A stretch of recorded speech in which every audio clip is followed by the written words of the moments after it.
A White Heron, Part 2.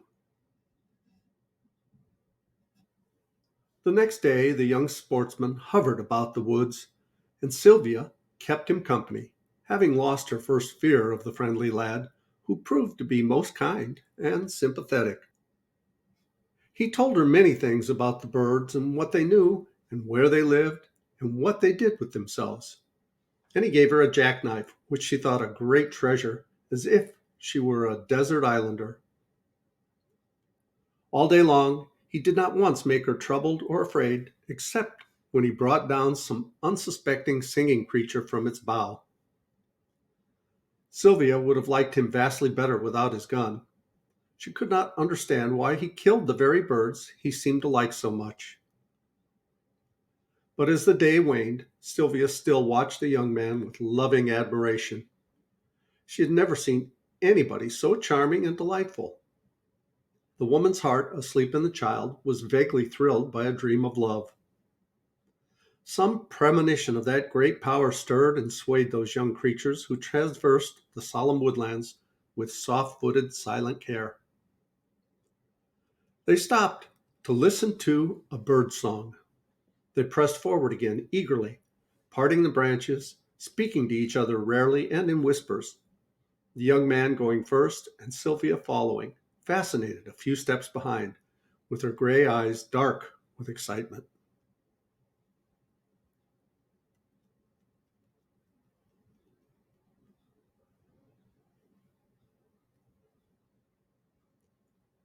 She grieved because the longed-for white heron was elusive, but she did not lead the guest, she only followed, and there was no such thing as speaking first.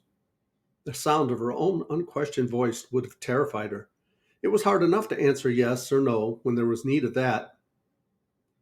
At last, evening began to fall, and they drove the cow home together, and Sylvia smiled with pleasure when they came to the place where she heard the whistle and was afraid only the night before. Half a mile from home, at the farther edge of the wood, where the land was highest, a great pine tree stood, the last of its generation. Whether it was left for a boundary marker, or for what reason, no one could say. The woodchoppers who had felled its mates were dead and gone long ago, and a whole forest of sturdy trees, pines and oaks and maples, had grown again. But the stately head of this old pine towered above them all and made a landmark for sea and shore miles and miles away. Sylvia knew it well. She had always believed that whoever climbed to the top of it could see the ocean, and the little girl had often laid her hand on the great rough trunk and looked up wistfully at the dark boughs that the wind always stirred, no matter how hot and still the air might be below. Now she thought of the tree with a new excitement. For why, if one climbed it at break of day, could not one see all the world and easily discover from whence the white heron flew, and mark the place and find the hidden nest? What a spirit of adventure! What wild ambition! What fancied triumph and delight and glory for the later morning when she could make known the secret! It was almost too real and too great for her childish heart to bear. All night the door of the little house stood open, and the whippoorwills came and sang upon the very stoop. The young sportsman and his old hostess were sound asleep, but Sylvia's great design kept her broad awake and watching. She forgot to think of sleep. The short summer night seemed as long as the winter darkness, and then at last, when the whippoorwills ceased, and she was afraid the morning would after all come too soon, she stole out of the house and followed the pasture path through the woods, hastening toward the open ground beyond, listening with a sense of comfort and companionship to the drowsy twitter of a half-awakened bird whose perch she had jarred slightly in passing. Alas, if the great wave of human interest which flooded for the first time this dull little life should sweep away the satisfactions of an existence heart to heart with nature and the dumb life of the forest. There was the huge tree, asleep yet in the paling moonlight, and small and silly Sylvia began with utmost bravery to mount to the top of it, with tingling, eager blood coursing the channels of her whole frame, with her bare feet and fingers that pinched and held like birds' claws to the monstrous ladder reaching up, up, almost to the sky itself. First, she must mount the white oak tree that grew alongside, where she was almost lost among the dark branches and the green leaves heavy and wet with dew. A bird fluttered off its nest, and a red squirrel ran to and fro and scolded pettishly at the harmless housebreaker. Sylvia felt her way easily. She had often climbed there and knew that higher still one of the oak's upper branches chafed against the pine trunk, just where its lower boughs were set close together. There, when she made the dangerous pass from one tree to the other, the great enterprise would really begin.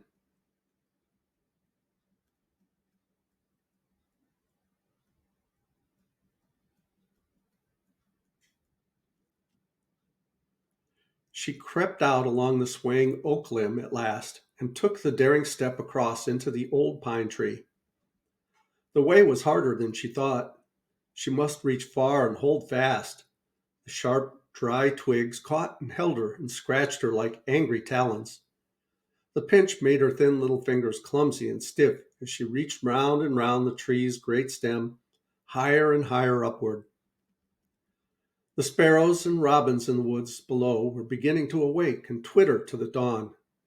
Yet it seemed much lighter there aloft in the pine tree, and the child knew she must hurry if her project was to be of any use. The tree seemed to lengthen itself out as she went up, and to reach farther and farther upward.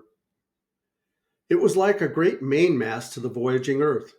It must truly have been amazed that morning, through all its ponderous frame, as it felt this determined spark of human spirit wending its way from higher branch to branch. Who knows how steadily the least twig held themselves to advantage this light, weak creature on her way?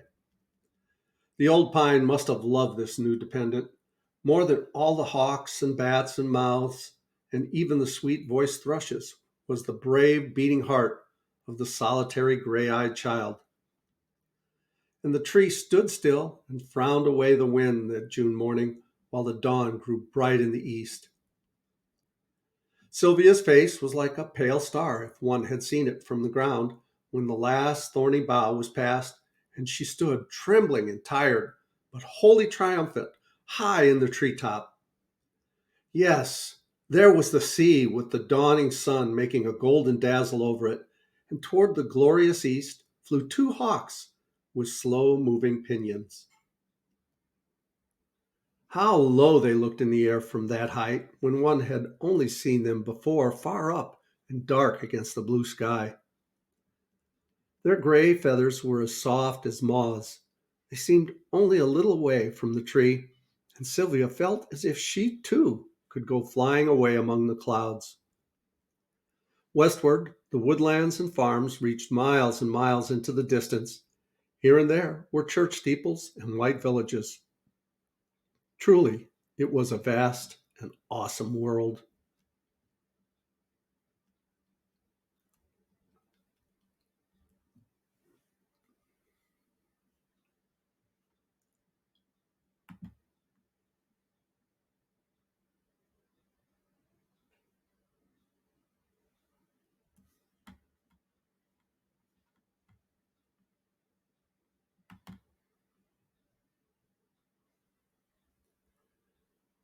The birds sang louder and louder. At last, the sun came up, bewilderingly bright. Sylvia could see the white sails of ships out at sea, and the clouds that were purple and rose colored and yellow at first began to fade away. Where was the white heron's nest in the sea of green branches? And was this wonderful sight and pageant of the world the only reward for having climbed to such a giddy height? Now, look down again, Sylvia, where the green marsh is set among the shining birches and dark hemlocks. There, where you saw the white heron once, you will see him again. Look, look! A white spot of him, like a single floating feather, comes up from the dead hemlock and grows larger, and rises and comes close at last. and goes by the landmark pine with steady sweep of wing and outstretched slender neck and crested head. And wait, wait! Do not move a foot or finger, little girl. Do not send an arrow of light and consciousness from your too eager eyes, for the heron has perched on a pine bough not far beyond yours, and cries back to his mate on the nest and plumes his feathers for the new day.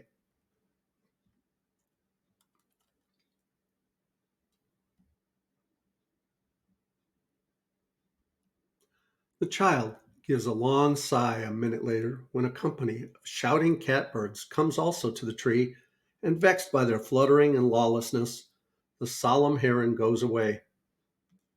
She knows his secret now, the wild, light, slender bird that floats and wavers and goes back like an arrow presently to his home in the green world beneath. Then Sylvia, well satisfied, makes her perilous way down again, not daring to look far below the branch she stands on, ready to cry sometimes because her fingers ache and her lamed feet slip, wondering over and over again what the stranger would say to her and what he would think when she told him how to find his way straight to the heron's nest. Sylvie, Sylvie, calls the busy old grandmother again and again, but nobody answered, and the small husk bed was empty, and Sylvia had disappeared.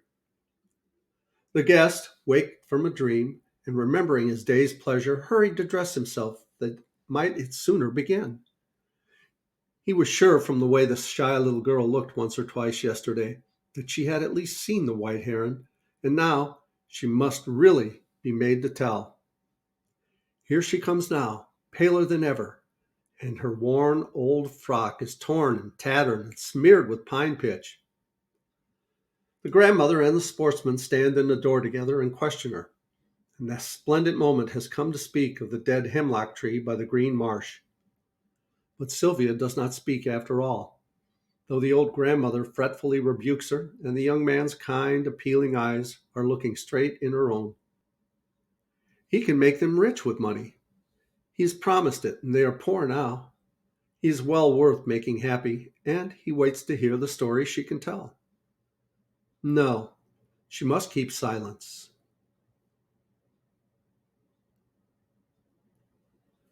What is it that suddenly forbids her and makes her dumb?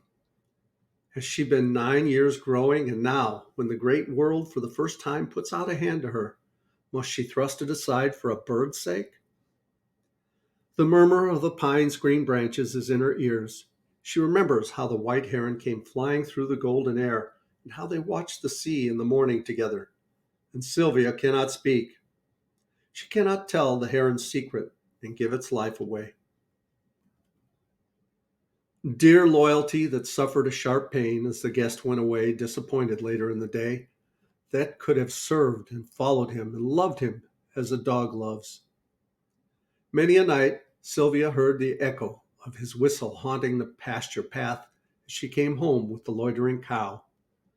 She forgot even her sorrow at the sharp report of his gun and the sight of thrushes and sparrows dropping silent to the ground, their songs hushed and their pretty feathers stained with wet blood. Were the birds better friends than this hunter might have been? Who can tell? Whatever treasures were lost to her, woodlands and summertime remember. Bring your gifts and graces and tell your secrets to this lonely country child.